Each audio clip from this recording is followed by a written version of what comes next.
পুরীতে যেমন খাজা পাওয়া যায়, এখানে বাংলার যে বিশিষ্টতা, গজা, ক্ষীরের গজা, গুজিয়া, কালীঘাটের প্যাড়ার মতো প্যাড়া, এই সবগুলো বিক্রি হবে। পুজো টুজো দেওয়ার জন্য যে অ্যারেঞ্জমেন্ট, তার জন্য অনেকগুলো ঘর তৈরি করে দেওয়া হবে।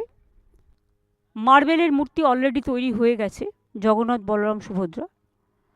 নিম কাঠের মূর্তিটা তৈরি হচ্ছে, কারণ ওটাকে সামনে রেখে পুজোটা হবে। এমনকি পুরীতে যে ধ্বজা তোলা হয়, সেই ধ্বজা তোলার ব্যবস্থাও এখানে রাখা হয়েছে। এবং অক্ষয় তৃতীয়ার দিন এটা উদ্বোধন হবে। এটা পুরোহিতরা, বিশেষ করে যারা ধর্মীয় প্রাণ মানুষ, তারা মিলে ডেটটা ঠিক করেছেন। অক্ষয় তৃতীয়ার দিন এটা উদ্বোধন হবে এবং এবারে প্রথম রথযাত্রা হবে।